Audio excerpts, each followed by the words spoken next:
저는 오늘 이 예배 영혼의 호흡이라는 제목으로 함께 은혜를 나누기 원합니다.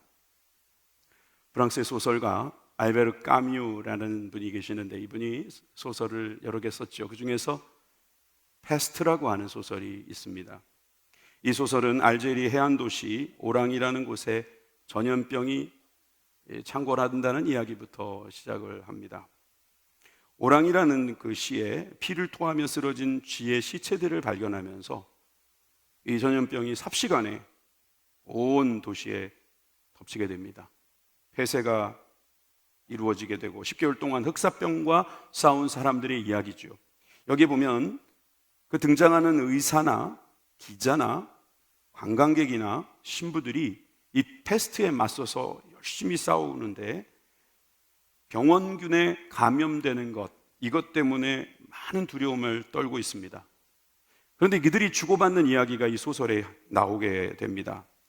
패스트의 환자가 된다는 것은 피곤한 일입니다. 그러나 패스트 환자가 되지 않으려고 발버둥 치는 것보다 더욱더 피곤한 일입니다.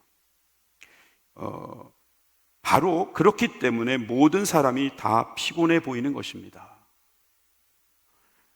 실제로 이 이야기는 일어난 이야기가 아닙니다. 그냥 소설이지만 지금 우리는 소설이 아닌 이 패스트의 소설과 같은 일들이 우리 가운데 벌어지고 있습니다.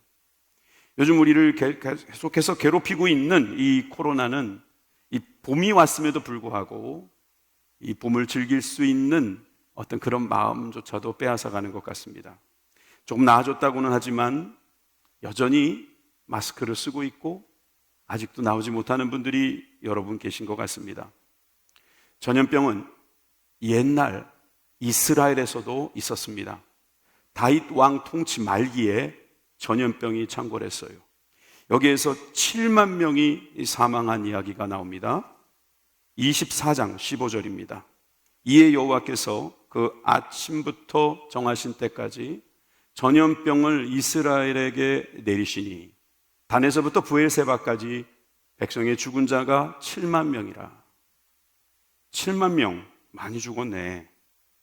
얼마나 많은 사람이 살길래 또 이렇게 죽었나 이렇게 생각하실까봐 말씀을 찾아보니 9절에 나옵니다. 9절에 그 당시에 다윗이 인구를 조사했기 때문에 남자들만 이제 나오는데 요압이 백성의 수를 왕께 보고하니 곧 이스라엘에서 칼을 빼는 담대한 자가 80만 명이요 유다 사람이 50만 명이라.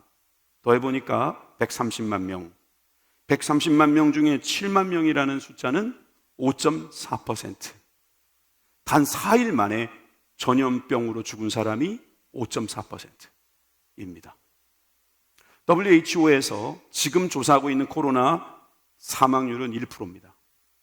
많았을 때에는 그보다 좀 더 높았지만 지금 1%로 많이 떨어졌는데 지금도 힘들다고 하잖아요. 근데 단 사흘 동안 내린 이 전염병의 소용돌이 속에서 수많은 사람들이 목숨을 잃었습니다. 당시에 다윗은 이 문제를 놓고 어떻게 행동했을까요? 오늘 그 얘기입니다, 사실은. 다윗이 어떻게 이 전염병 가운데서 조치를 하고 행동을 하고 그가 우리들에게 무엇을 보여주었는가? 첫째로 재앙 앞에서 제단을 쌓는 모습을 보여주고 있습니다. 사실 제단을 쌓았다 이 말은 사람들에게 보이려고 하는 게 아니죠. 하나님께 나아가는 것입니다. 먼저 다윗은 이 재앙을 바라보는 시각이 다릅니다. 자, 13절 후반부의 말씀을 다 같이 읽겠습니다. 시작.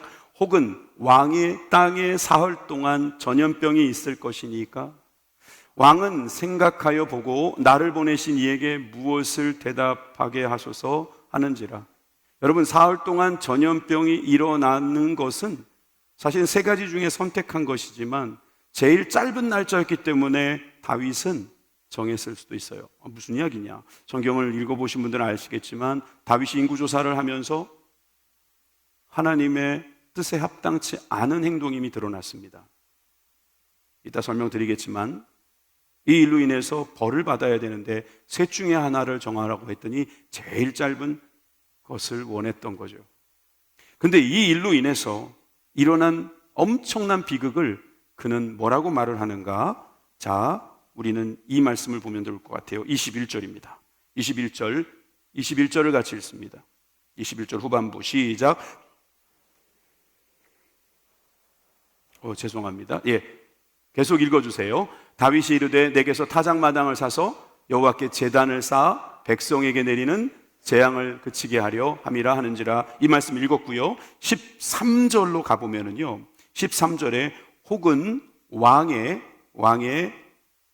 땅에 사흘 동안 전염병이 있을 것이다 라고 하는 그 말도 있잖아요. 그런데 여러분, 이 전염병에 대한 이야기를 좀 하고 넘어가야 되는데 제가 준비된 것을 못 보여드려서 그랬던 것 같습니다. 자, 보면 전염병이라는 말은요, 데베르라고 하는 히브리어를 씁니다. 그런데 이 데베르라는 말은 무슨 말하고 비슷한 말이냐면은 디바르라는 말하고 비슷한 말이에요. 디바르는 무슨 말이죠? 우리가 많이 들은 말씀이란 뜻이 있어요. 광야는 미드바르. 그래서 나바르 그러면은 광야에서 듣는 말씀. 그래서 다바르가 광야에서 나왔다. 그렇게 들은 기억이 나시죠? 근데 이 다바르라는 말하고 비슷한 말이 데베르라는 말이죠.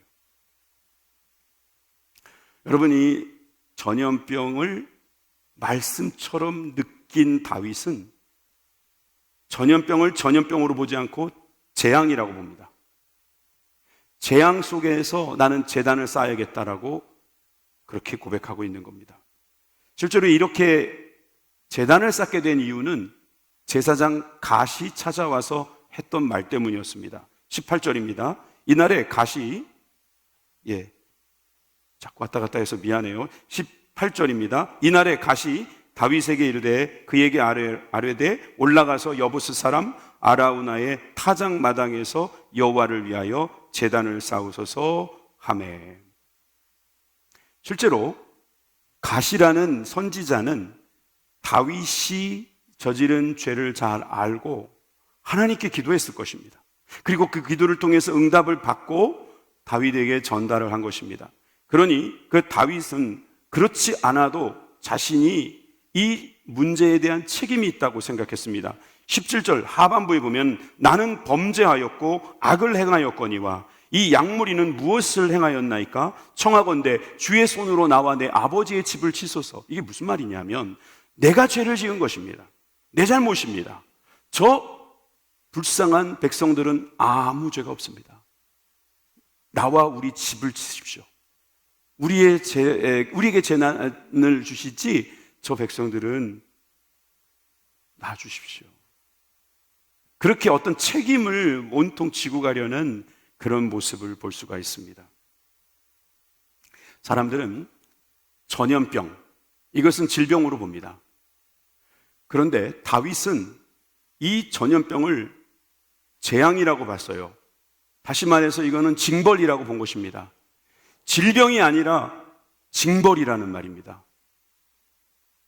사실 질병이라는 말은 의학적인 관찰에서 나올 수 있습니다. 이것은 병이구나. 바이러스가 퍼져서 결국 우리 몸에서 그것을 이겨내지 못하면 죽을 수도 있는, 그것이 의학적으로 보면 질병이고 전염병이라고 말할 수 있습니다.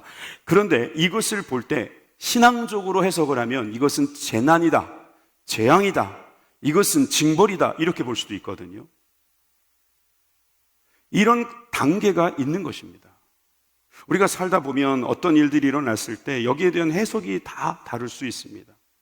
그런데 다윗은 생각해 보니 이것은 사실 재앙이고 징벌이라고 생각한 거예요. 그 이유는 이렇습니다. 다윗이 이제 말기가 되니까 생각해 보면 하나님의 은혜도 컸고 하나님의 은혜가 아니면 이 자리까지 올 수 없었다고도 생각하는데, 생각해 보니까 갑자기 내가 일궈놓은 군사력이 얼마나 되는지 알고 싶다. 그래서 자기를 따르는 요압 장군에게 군사력을 조사하라고 한 것입니다. 사람들 수를 세는 것이 무슨 잘못입니까? 우리가 그렇게 생각할 수 있어요. 인구조사가 무슨 잘못입니까? 근데 인구조사의 깊은 의미는 바로 내가 갖고 있는 힘이 어느 정도인가를 보고 싶어 하는 다윗의 마음이 있었던 것이죠. 그래서 전국을 다니면서 조사한 결과 아까 말씀드렸던 130만 명의 군사력을 갖고 있다는 생각을 하게 된 거예요. 근데 그때 깨달았죠. 내가 이제 군사력을 믿는 사람이 되었구나. 그 다음에 재앙이 내려온 것이고 그 재앙을 통해서 그는 깨닫게 되는 것이죠. 그냥 전염병으로 지나가는 것이 아닙니다. 이것은 내가 잘못한 것이구나. 이런 해석을 그가 스스로 하게 된 것입니다. 여러분들은 어떻습니까? 지금 이 코로나를 보는 시각이 그냥 전염병입니까? 단순하게 질병입니까? 그렇다면 새로운 각도로 한번 봐주시길 바랍니다. 이 자연이 창조 질서대로 그대로 유지된다고 보십니까? 하나님께서 만들어 놓은 이 우주 질서가 우리 인간들의 손에 의해서 잘 보존된다고 생각하세요? 혹시 필요 없는 것을 더 갖고 계시진 않습니까? 필요 이상으로 사용하고 있지 않습니까? 우리 모습 속에 혹시라도 이 창조 질서를 깨뜨리는 교만한 모습이 있었다면 이것은 단순히 질병이 아니에요. 여러분, 바이러스는 원래 같은 어떤 군들 안에서만 이루어지는 전달력이 있죠. 그래서 동물은 동물에게 자기의 바이러스를 옮기고 다른 곳에 가서 숙주 역할을 해가지고 바이러스가 퍼져나가는 것인데, 이게 박쥐에게 있던 바이러스가 사람들께 옮겨간다는 것은 이건 질서가 파괴됐다는 이야기거든요. 이것이 지나가면 더 큰 또 일이 있을 거라고 경고까지 하고 있어요. 이게 무슨 일이냐면 바로 우리가 창조 질서를 깨뜨린 결과라는 이야기죠. 그뿐 아닙니다. 여러분, 이 코로나 지나가면서 교회 안에도 우리들의 모습이 어떠한지를 다시 보게 되는 겁니다.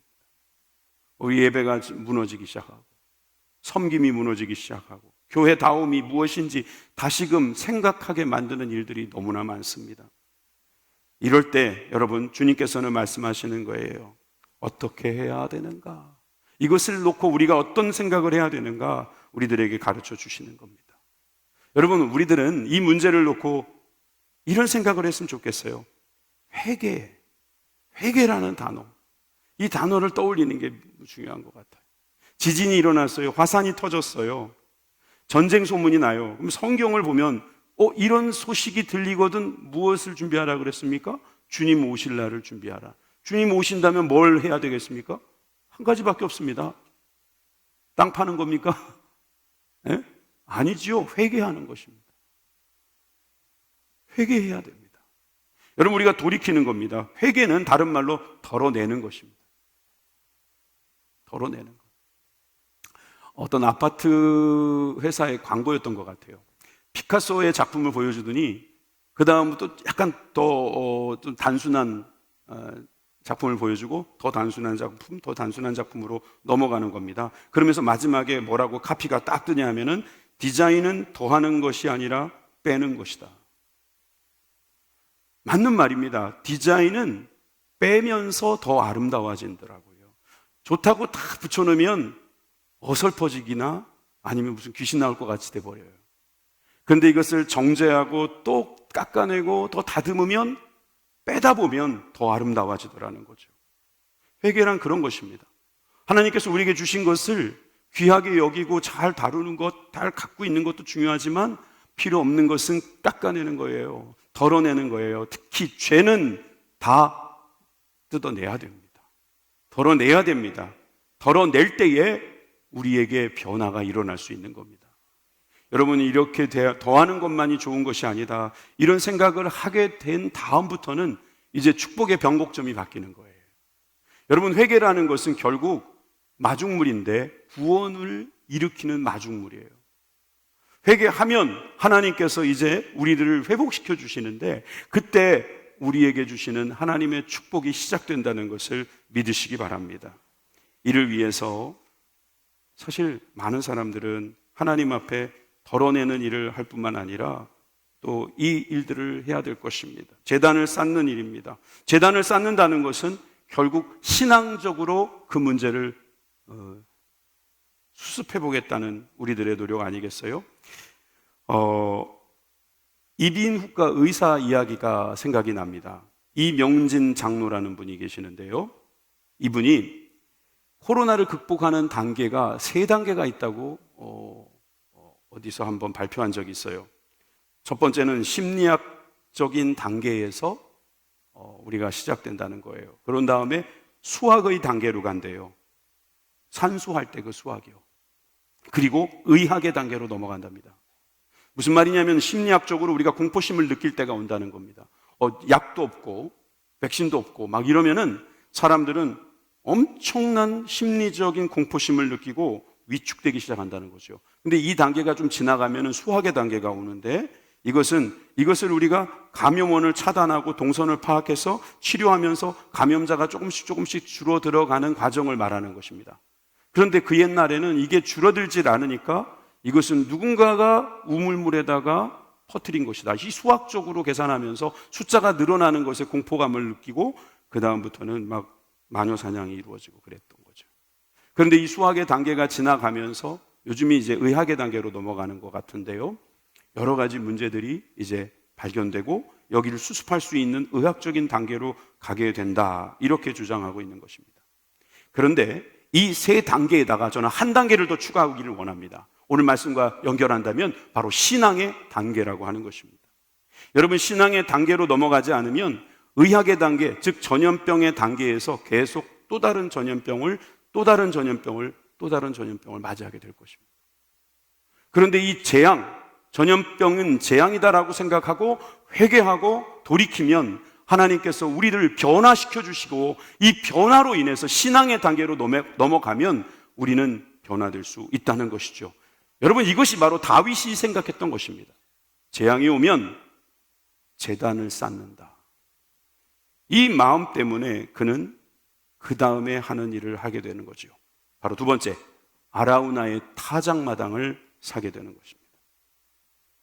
자, 아라우나에 대한 이야기를 이제 좀 해야 되는데요. 20절에서 21절 보는데 20절은 앞에 부분만 볼게요. 아라우나가 바라보다가 이제 왕이 등장하는 거예요. 다윗 왕이 자기 집으로 오는 걸 보게 되죠. 막 나가서 절을 합니다. 21절, 이르되 어찌하여 내 주 왕께서 종에게 임하시나이까 하니 다윗이 이르되 내게서 타작마당을 사서 여호와께 제단을 쌓아 백성에게 내리는 재앙을 그치게 하려 함이라 하는지라.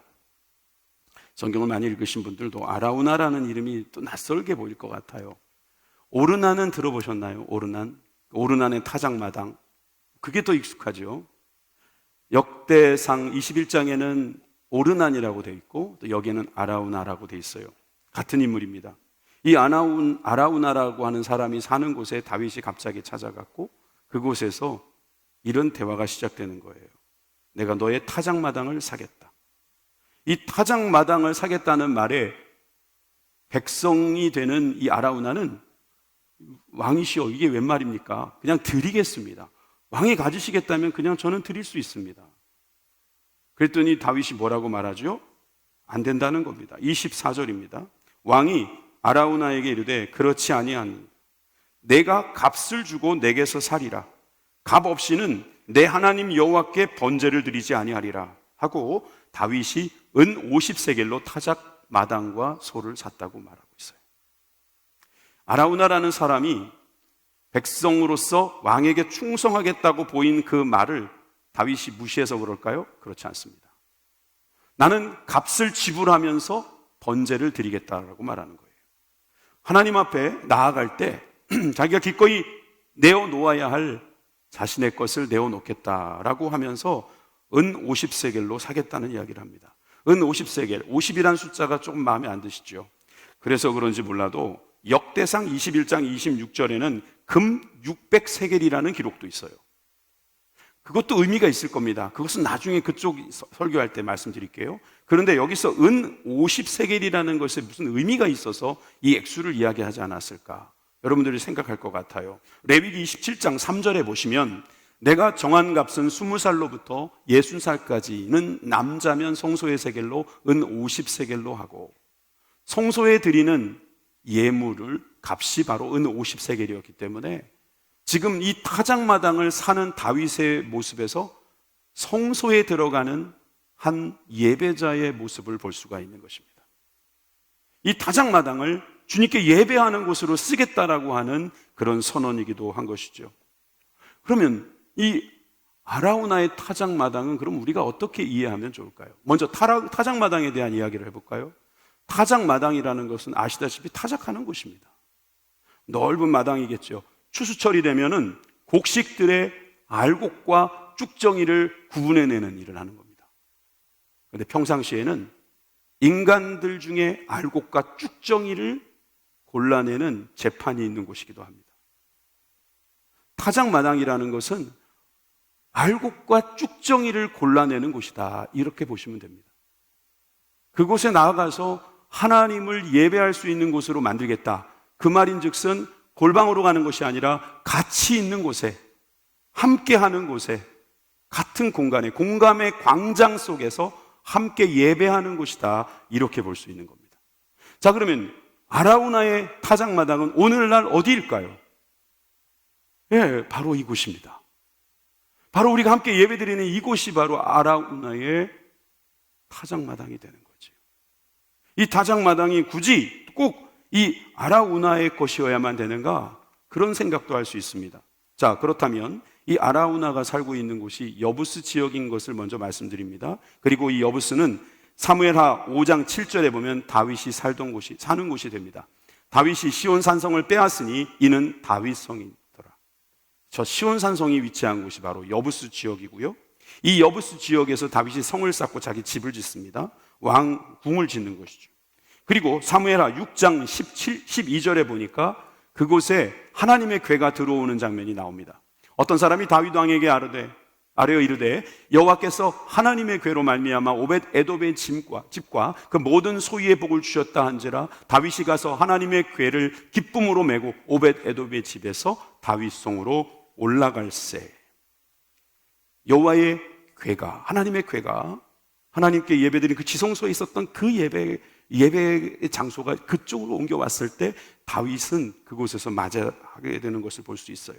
그런데 그 장면을 13절, 14절에 보면은 여호와의 궤를 맨 사람들이 6걸음을 가매 다윗이 소와 살찐 송아지로 제사를 드리고 다윗이 여호와 앞에서 힘을 다하여 춤을 추는데 그때에 다윗이 배 에봇을 입었도다.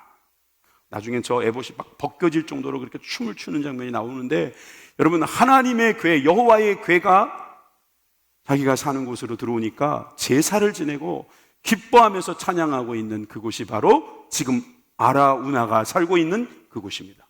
사실 그곳이 훗날 예루살렘 성전을 짓는 곳이 되는 것입니다. 아라우나의 타작마당, 어제의 그 타작마당이 이제는 하나님을 예배하는 성소가 되기 시작하는 거죠. 우리는 아라우나의 타작마당을 어떻게 살 수 있을까요? 우리도 이것을 살 수 있다면 언제 사야 될까요? 여러분, 회개밖에는 방법이 없습니다. 여러분, 하나님께 나아갈 때에 회개하면서 나아가는 사람들은 하나님께서 다시 구원을 해주신다라고 하셨고, 그 구원의 장소로 나가는 과정에서 우리는 주님 앞에 기뻐하며 찬양할 수 있게 되는 것입니다. 그러므로 여러분, 회개는 마침표가 아니에요. 쉼표예요, 쉼표. 회개를 통해서 우리가 쉬고, 여러분, 일주일 동안 어떤 죄를 짓고 그 부담감 속에서 여러분 살아갔다면 오늘 와서 한번 회개해 보세요. 얼마나 마음에 안식이 찾아옵니까? 제대로 쉬었다면 여러분, 그 사람은 회개한 사람일 것입니다. 진정한 회개가 있는 사람은 회복이 시작되기 시작하는 거죠. 그러니까 우리가 이 다윗이 하나님 앞에 제단을 드리겠다고 말하면서 그의 쉼이 시작되는 것이죠. 그러니까 세 번째로 그는 다시 하나님 앞에 서게 되는 모습을 우리가 발견할 수 있습니다. 하나님 앞에 서다. 제가 처음에는 재앙 앞에서 제단을 쌓다, 두 번째는 아라우나의 타작마당을 사다, 세 번째는 우리가 다시 하나님 앞에 서다, 이런 식으로 설명을 드렸는데, 여러분, 이 흐름을 잘 따라온다면 이 흐름 속에서 여러분 지금 다윗이 어떠한 마음을 갖고 있는지 이 대목에서 알 수 있을 것입니다. 25절입니다. 결과가 이렇습니다. 오늘 제일 마지막 절이죠. 다 같이 읽습니다. 시작. 그곳에서 여호와를 위하여 제단을 쌓고 번제와 화목제를 드렸더니 이에 여호와께서 그 땅을 위한 기도를 들으시매 이스라엘에게 내리는 재앙이 그쳤더라. 아멘. 번제와 화목제를 드렸더니, 여러분, 번제라는 것은 회개의 제물이라니까요. 자기 죄를 태워가지고 주님께 드리는 것입니다. 오늘날로 말하면 지금 이 예배를 말하는 것입니다. 사죄의 예배. 그래서 레위기 1장 4절을 한번 읽어보세요. 그는 번제물의 머리에 안수할지니 그를 위하여 기쁘게 받으심이 되어 그를 위하여 속죄가 될 것이라. 속죄가 있어야 쉼이 있다니까요. 여러분, 주일이 왜 필요합니까? 왜 예배가 필요합니까? 왜 안식이 필요합니까? 왜 이 자리가 필요합니까? 왜 이런 시간이 필요합니까? 우리에게 쉼이 필요하기 때문입니다. 어떻게 쉴 수 있냐? 번제를 드리는 거예요. 나의 죄를 태워 주님 앞에 올려드리는 이 번제를 주님께서 받으시기 원하십니다. 이 번제는 또한 화목제도 됩니다. 화목제, 당시에는 화목제는 따로 드렸습니다만은 번제와 화목제는 바로 예수 그리스도를 상징하는데, 예수님이야말로 우리와 하나님과의 무너진 담을 회복시키는, 무너진 관계를 회복시키는 그런 놀라운 역사를 하셨습니다. 여러분, 이렇게 된다면 우리가 지금부터 해야 될 일은 주님 앞에 회개함으로 말미암아 쉬는 것입니다. 제가 쉼에 대해서 이렇게 설명을 드리고 싶어요. 쉼이란 결국 우리가 안식을 이야기하는 것인데, 이 쉼을 통해서 우리는 숨을 쉬게 되는 거예요. 쉼은 원래 숨에서 나온 말이에요. 숨 쉬는 시간이에요. 안식이 있는 사람은 숨을 쉬어요. 그럼 숨을 쉰 사람은 어떻게 될까요? 서게 되죠. 섭니다. 섬. 쉼, 숨, 섬. 오늘 짧은 단어 3개 기억하고 가세요. 쉼, 숨, 섬. 쉬는 사람은 주님 앞에서 회개하며 안식을 얻고, 그 다음부터는 생명이 돌아오는 거예요. 숨을 쉬게 되는 거예요. 그러다 보니까 하나님을 예배하는 자가 되는 거죠. 그 예배 자리에 회복되는 역사가 일어나는 것입니다. 여러분, 이런 축복이 여러분들 가운데 있기를 주님의 이름으로 축원합니다. 여러분, 이 말씀대로 산다면 우리는 이제 회복의 은혜를 주신다는 약속을 받은 거나 마찬가지죠. 아까 이야기했던 우리 이명진 의사가 글을 계속해서 내는데 이런 글도 썼습니다. 코로나 바이러스의 폐렴을 일으켜서 이 산소 공급을 차단시키고 질식하여서 사망에 이르게 되는 질병이라고 그는 설명합니다. 공예배, 현장 예배는 성도에게 공급되는 산소와 같다. 어쩔 수 없는 사정으로 인터넷 등으로 예배를 드리는 사람들이 있겠지만, 할 수만 있다면 모든 지혜를 간구하여 예배당에 모여 예배드리는 것이 유익하다.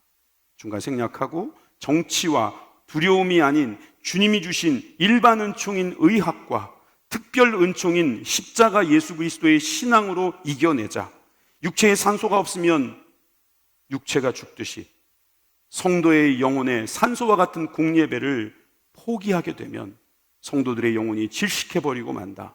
단 한 번의 예배를 드리더라도 생애 마지막 예배를 드리는 마음으로 마음과 뜻과 정성을 다해 예배하는 예배자가 되자. 여러분, 우리가 하고 싶은 말입니다. 우리가 믿고 있는 말입니다. 우리가 참으로 이 자리에 모인 이유이기도 합니다. 참 신기하죠. 우리 인간들은요, 먹어야 살아요. 그냥 먹기만 해도 안 돼요. 꼭 물을 먹어야 돼요. 왜 꼭 물을 먹어야 될까요? 이 물이 뭐라고? 물이 온몸에 물이라니까. 70-80%가 물이니까. 근데요, 그것 갖고도 안 돼요. 숨도 쉬어야 돼요. 근데 세상에 우리 육체는요, 이명진 의사가 말하는 것처럼 산소로 하시면 돼요. 근데 우리 영혼은 뭐로 숨 쉴까요? 우리 영혼은 도대체 어디서 숨을 쉴까요? 어떻게 숨을 쉴까요? 그 산소를 공급하는 분한테 가면 되지 않겠어요? 산소의 공급처, 바로 우리 주님이신 줄 믿으시기 바랍니다. 우리 하나님, 우리 예수님, 우리 성령님께서 여러분들에게 산소를 지금 마음껏 쏟아부어주고 계십니다. 산소 호흡기에 전달되는 그 줄을 밟지 마세요. 우리는 다 지금 하나님께서 주시는 산소를 공급받고 있는 거예요. 그래서 여기서 회복되는 사람은 이제 예배를 드리는 사람이 되는 거죠. 오늘 교회에 오셔서 여러분들이 무엇을 하고 가셔야지 가장 좋은 걸까요? 예배입니다. 사랑하는 사람들 만나서 인사하는 것도 좋죠. 여러분들이 뭐 하고 싶은 것 때문에 와서 기도 부탁하고 또 하나님 앞에 소원하면서 또 서원하면서 예물을 드리고 감사하면서 예물을 드리는 거 다 좋죠. 다 좋은데요, 숨 좀 쉬세요. 숨을 쉬셔야 합니다. 누가 그 산소를 주신다고요? 우리 주님이 주십니다. 이 예배 자리에서 주님으로 인하여 숨 쉬는 저와 여러분들이 되길 바랍니다. 예전엔 그러면 내가 숨도 안 쉬고 살았습니까? 예전엔 영혼이 없었어요, 우리에게. 구원받은 사람에게는 영혼이 살아나는 거예요. 그런 사람은 그다음부터 하나님 없으면 못 사는 거예요. 왜 예전에 그렇게 답답하고 암울했는지 모르겠어요. 그런데 이제 예수님 믿고 보니까 모든 게 다 보이는 것 같고 모든 걸 다 알 것 같아요. 물론 모르는 것도 있지만 거기에는 하나님의 특별한 뜻이 있을 거라는 확신이 들면서 여러분, 우리들에게 쉼이 있고 숨이 있고 섬이 있는 것입니다. 여러분, 이런 축복이 있기를 주님의 이름으로 축원합니다.